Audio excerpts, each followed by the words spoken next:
Alert! Senses are overloaded. Are you Peter Parker, or are you Spider-Man?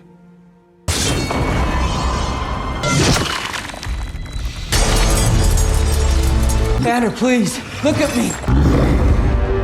I didn't know you could get that big. Good luck with that, Peter.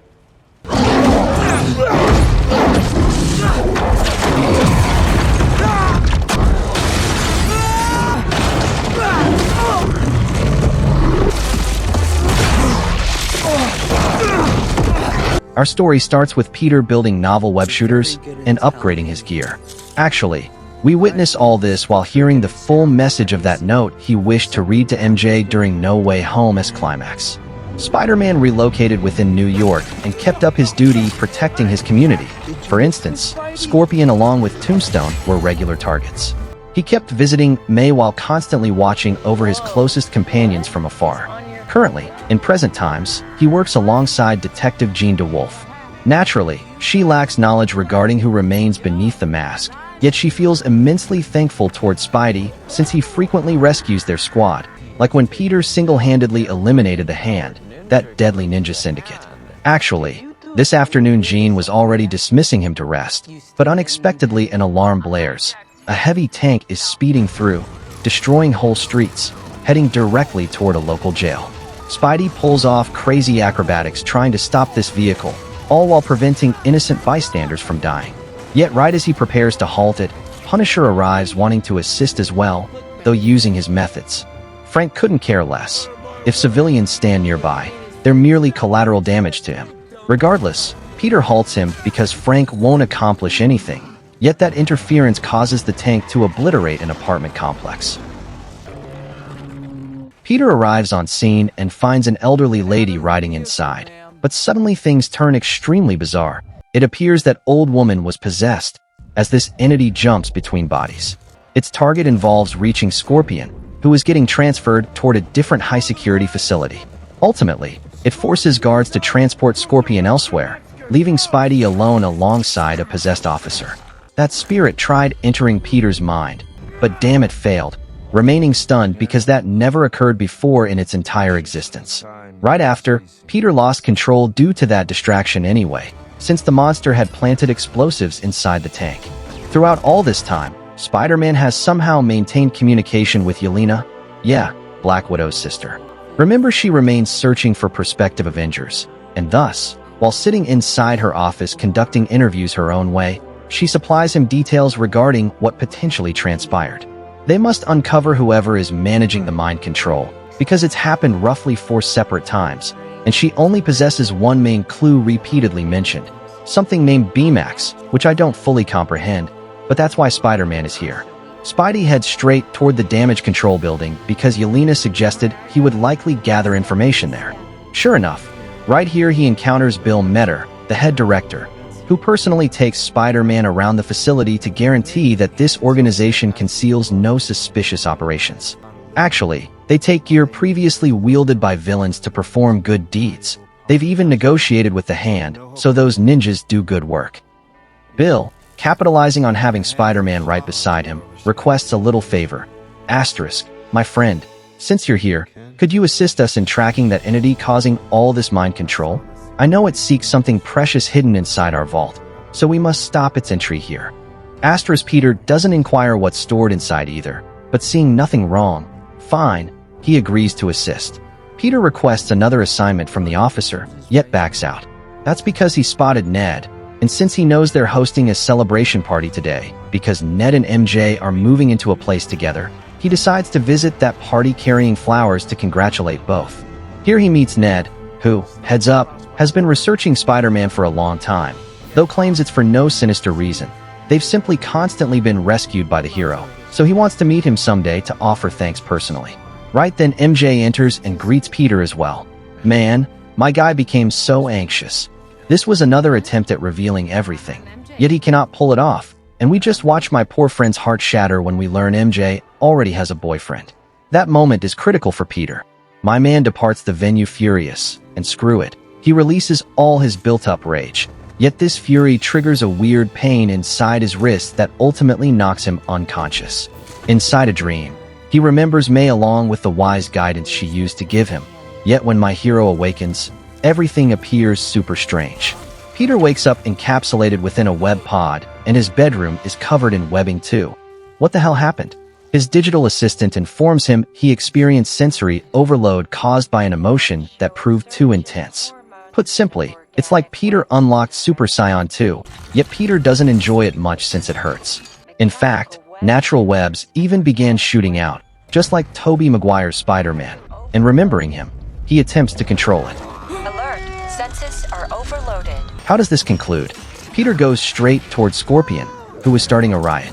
The thing is, Scorpion says something like, "What a fool, do you still think I'm Scorpion?" The situation became clear. It was Scorpion under psychic manipulation, causing Peter to snap. He accidentally harms a female officer, yet detains the villain regardless. Peter feels angry and anxious because he doesn't understand what the hell happened, while the officer merely asks him to find a way to master his powers, or next time she cannot protect him. Peter attends Banner's lecture to ask him a few questions. Right here we discover Bruce managed to design an inhibitor that stops him turning into Hulk, only releasing him during dire emergencies. That's precisely what Peter desires, learning how he created it, and whether one could be crafted for somebody who's slightly mutated. Banner answers, theoretically yes it could, yet constructing a device like that would prove exceptionally hazardous.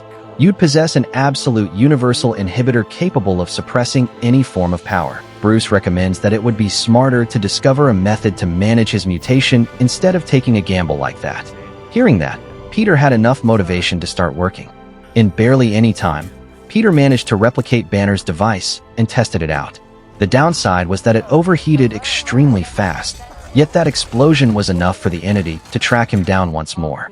It claims it cannot enter his mind, yet it can invade his apartment, and now the creature realizes his identity is Peter Parker. He gets totally caught off guard since they've uncovered everything using that letter.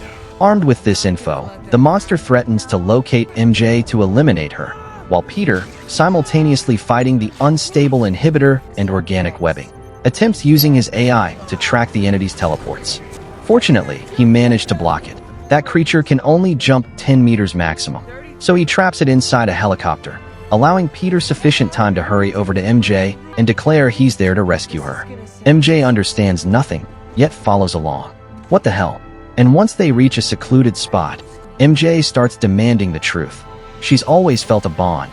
It cannot be coincidence he's rescued them so many times. There must be a reason. And Peter, now totally broken, gazes at his MJ and confesses. MJ removes his mask, and we witness that long-awaited kiss. Yet our moment gets shattered, because somehow the monster pulled it off, remaining inside MJ the entire time. It now threatens to kill her, and Peter, fighting his overload while attempting not to injure MJ, rescues her before the creature slays her. Finally, with both resting on the ground, Peter pleads for peace, no longer wanting to battle. Yet right here we finally receive the reveal. It was always a young girl possessing the ability to manage minds. Peter realizes that leaving MJ alone means he cannot operate peacefully, so he transfers his ex toward Punisher's residence so he can protect her. She still feels confused, yet at least begins understanding they don't wish to harm her. Fortunately, Peter managed to scan the girl's face, and his database identified her. Her name is Jean Grey. Later that afternoon, Peter starts repairing his device because it continuously produces errors, yet simultaneously MJ begins asking him questions. Man, do you have any idea what's passing through Peter's mind? Years waiting to enjoy chats like this. So Parker queries her concerning her boyfriend, playfully claiming he seems goofy, while she asks whether there was ever a Spider-Woman, to which Peter answers, there was, yet I had to leave her to keep her safe. Asterisk MJ feels the emotion behind his words, and, to break the awkward mood, decides to help him fix that device. She fixed everything completely by herself. Mind you, having all those schematics nearby, she reached the exact same conclusion as Banner. Oh Spider-Man, this item is dangerous, be careful. Yet Peter recognizes the danger and chooses to proceed. While Frank was attempting to ask Peter about that girl, security monitors detect movement from Jean. Hearing that, Peter resolves to go confront her, yet MJ overheard everything, so she requests Frank go give him assistance. Jean has arrived at damage control and already wrecked half their forces. She's seconds away from discovering Bill along with his crew, who sealed themselves inside the vault. Peter arrives on scene and attempts talking to Jean. Yet just when we thought it ended, Jean managed to control Bruce and even destroyed his inhibitor. Here we witness a beatdown from Banner against Spidey. Moreover, Frank also showed up to assist, yet because Peter and Frank get separated, this turns out terrible. Jean dispatches Frank using mind control, leaving Peter stuck in a bare-chested brawl against Bruce, who, mind you, isn't Bruce anymore. Everything collapsed, and he's fighting an untamed Hulk. Yeah, just like Thor, Loki, and Stark back in the day. After taking a massive beating, Peter couldn't attach his extra inhibitor onto Banner and stood on the brink of failure. Yet Spider-Man, using his final bit of strength, speaks the name Banner, which confuses him, causing Bruce to drop to the floor. Peter arrives just in time to strap the inhibitor onto Jean right as she prepared to kill Bill, and finally, Peter injects her using a sedative, bringing an end to the madness. Spider-Man saved the world once again. Peter returns for MJ, but my friend, everyone turn off your audio. MJ discovered Peter's letter that he kept for so many years and demands a full explanation from Peter Parker. Everything Peter had envisioned for so long had to come out all at once, ending with a heartfelt, "I love you." Yet MJ didn't return the sentiment. MJ asks to be brought home, yet since she understands the truth regarding Peter now, she invites him inside to spend the afternoon with Ned. Here, my friend feels super excited meeting his favorite superhero. What's more, he designed the spider tracker. And after enjoying a wonderful afternoon watching Star Wars and bonding like old times, MJ informs Peter, "You should tell Ned. He's crazier than me and he'd understand." Peter considers it and simultaneously apologizes to MJ regarding kissing her without authorization while she suffered under psychic control, yet our girl responds, "Don't stress about it. I don't even remember it. It's like my system got shut down." This provided the clue, because when Peter defeated Jean, the final word that girl uttered was the name Sarah. When Peter asks Bill about it, Bill responds, "When she possessed me, she probably discovered my wife's name and tried blackmailing me." Yet that's a lie, because whenever you're under mind control, you remember nothing. So alright, off we go tracking down the actual villain. Spider-Man attempts reaching Gray, yet it's already too late. Bill revealed his true nature, and indeed, that complete scoundrel kidnapped Jean's sister, Sarah, months ago for the sole reason of harvesting her power. In fact, he begins doing the exact same thing to Jean, subjecting her to torture so her brain produces matching frequencies, enabling them to replicate it across other individuals. They desire an army composed of telepaths. Yet while they are torturing her, Peter is beating the absolute crap out of half the building on his end. Where does everything go off the rails? When Jean notices the word Baymax inside an air shaft. Yes, that clue Yelena mentioned earlier. That signifies her little sister spent her final days exploited in that facility, staring up at nothing except that air shaft, which explains why that single word reached Jean telepathically. Jean goes wild and shatters the building using her powers fully boosted. In fact, she freezes half of New York in place, and with everything under her control, she wants nothing more than to obliterate Bill. Peter observes everyone frozen too, yet things don't go so smoothly for him. Remember, Jean still perceives him as a foe mentally, so she controls the hand to beat the hell out of him. And not just a mild beating, a total beatdown. And right as they prepare to deliver the finishing shot, Peter removes his inhibitor. It was bound to happen, because Spider-Man enters Super Saiyan Phase 2, and now he's the one winning effortlessly, though managing his strength to merely halt them, not execute them. Jean stands inches away from executing Bill, informing him her sister's sole crime was being unique, and this monster murdered her. Peter arrives with every right attempting to calm her down, remembering he suffered through this himself. He even tells her that slaying him won't bring Sarah back. Jean snaps back. "I've had enough of you. Now I'm invading your mind." Yet this time Peter permits her entry, and Jean has no choice except hearing Aunt May's words. "The people who know you don't love you simply because you're special, but because of who you are." Hearing this, Jean realizes that someone finally understands her, and she mourns all of Peter's losses, just as Peter feels Jean's sorrow. These two newfound friends finally make peace. Yet we didn't account for Frank continuing to execute plans his own way. Thanks to his spider sense, Peter managed to push Jean clear, yet unfortunately took a full hit himself. Jean tries everything she can to rescue her new friend, yet there isn't much hope left. Frank approaches immediately and rushes him to the hospital. We receive no update regarding the webslinger, Yet we do know all of New York discovered Spider-Man got hospitalized, and candlelight vigils were even organized in his name.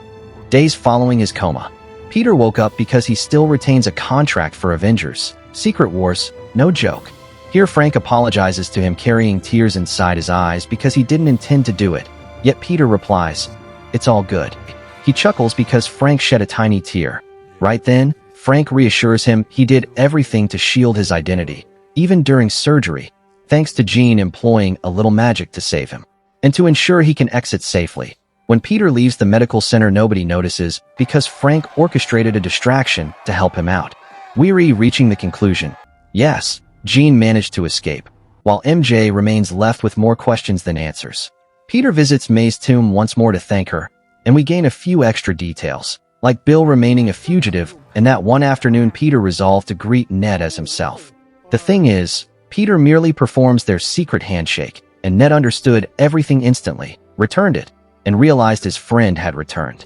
And if you ask me how, don't forget Ned is magical. So what did you think about this movie? Share your thoughts in the comments below. And if you enjoyed this recap, don't forget to like the video and subscribe to the channel for more amazing stories. See you in the next video.